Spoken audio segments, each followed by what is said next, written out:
안녕하세요. 오늘은 그대 늙어가는 것이 아니라 익어가는 것이다 라는 책을 소개합니다.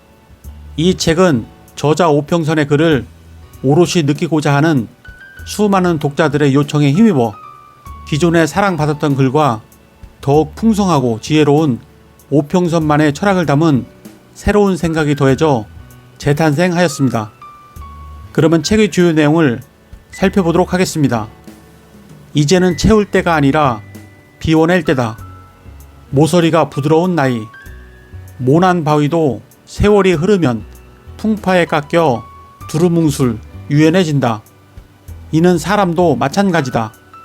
세월을 꽤 먹은 나이가 되어서도 여전히 모가 나 있다면 인생을 잘못 살아온 것 아닐까. 모난 돌이 정 맞는다 라는 말이 있다.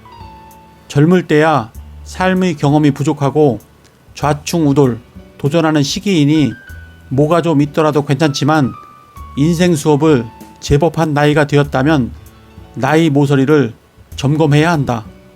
아주 좋다거나 아주 싫다거나 극단적으로 모난 성질은 감춰야 할 때다. 자기 주관을 없애야 한다는 말은 아니다. 타인의 다양한 생각을 받아줄 수 있는 둥글둥글한 유연함과 공감 능력을 갖추면 된다. 과거를 돌아보면 강하게 주장했으나 정답이 아닌 것이 참 많았음을 깨닫는다. 내가 틀릴 수도 있다. 그러므로 아는 길도 물어가는 겸손과 바쁠수록 돌아가는 여유를 갖춰보자. 운무가 낀 눈으로 세상을 보고 있다면 산 정상에 올라 아래를 내려다보는데 운무가 잔뜩 산 봉우리를 뒤덮었다. 마치 망망대해를 보는 듯하다. 기대했던 봉우리가 보이지 않아 눈앞이 막막해질지라도 바람의 방향이 바뀌면 운무는 결국 거치기 마련이다. 포기하지 말고 조급해하지 말고 기다려라. 운무가 낀 눈으로 미래를 속단하지 말고 운무가 낀 마음으로 과거를 판단하지 마라. 운무가 거친 자리에 꿈처럼 드넓은 전망이 펼쳐질 테니 늙어가는 것이 아니라 익어가는 것이다. 나다운 꽃을 피울 때 가장 아름답다. 꽃은 어느 곳에서 피든 그 자체로 아름답다. 사람도 꽃과 같다.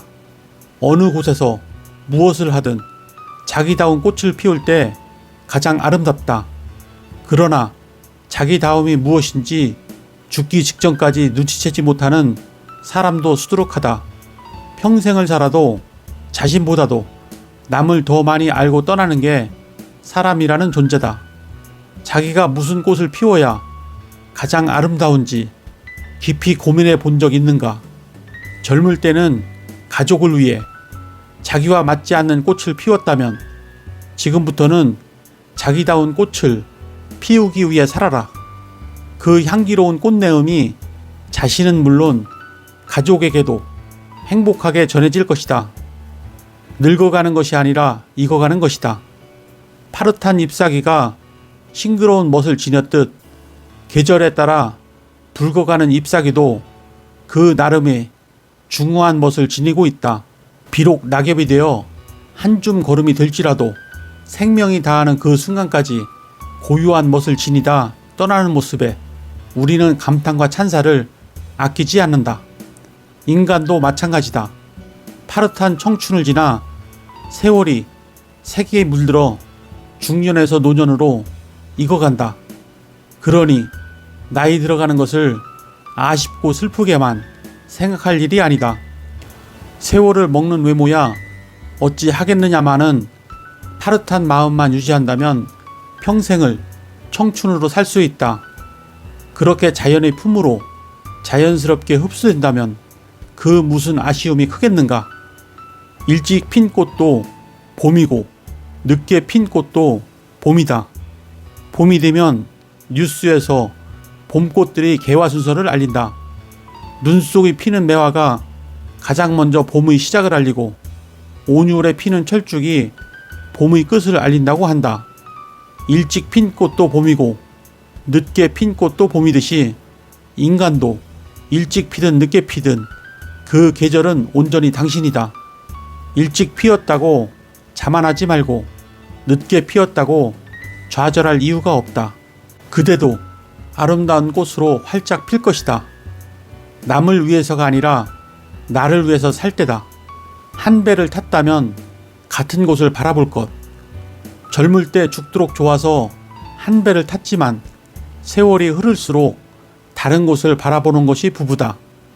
가까웠던 두 사람이 격정적인 삶의 파도에 멀어져 어느 순간 다른 곳을 향해 가고 있다. 식물은 완전히 시들어버리면 아무리 물을 줘도 살아나지 못한다. 부부관계도 마찬가지다. 메마른 감정은 웬만해선 돌아오지 않는다. 그 전에 아낌없이 물기 어린 손을 건네라. 내가 당신에게 등을 돌린 것은 당신 탓이라며 배짱 피우지 말고 잘잘못을 따지지 말고 그저 숙이고 다가서라. 연애를 할 때는 작은 일에도 상대를 생각하고 배려했던 것처럼 분주히 사느라 멀어졌던 공백을 조금씩 메워가며 다가서자. 어려울 것 없다. 서로의 처지에서 경청하고 서로의 상황을 이해하고 우리를 위해 배려를 실천하는 것. 그것이 다시 같은 곳을 바라보며 가까워지게 될 명약이다. 행복은 아끼는 것이 아니라 누리는 것이다. 행복은 저축하는 것이 아니다. 어느 날 미래의 거울 앞에 선 나와 마주친 적이 있다. 표정이 금음달 속에 묻힌 구름처럼 어두웠다. 미래 앞에선 내 민낯이 단어는 불안함이었다.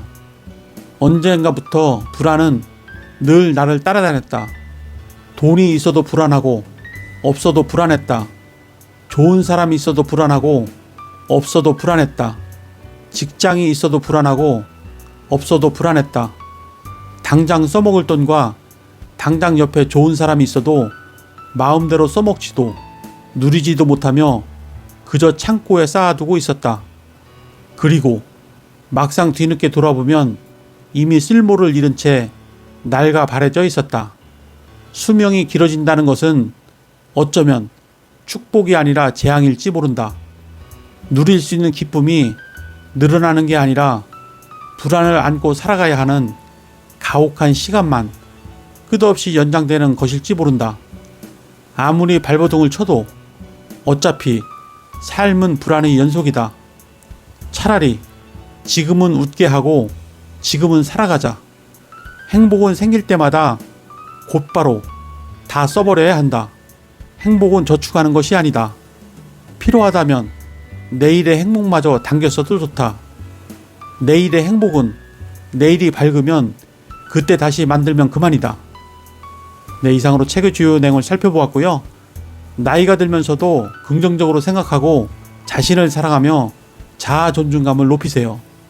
나이는 경험을 쌓고 성숙해지는 과정이며 그 자체로 가치가 있는 것입니다. 나이가 들더라도 건강하고 행복한 삶을 살기 위해서는 긍정적인 생각을 갖는 것이 좋습니다. 그러면 다음 시간에 뵙겠습니다. 감사합니다.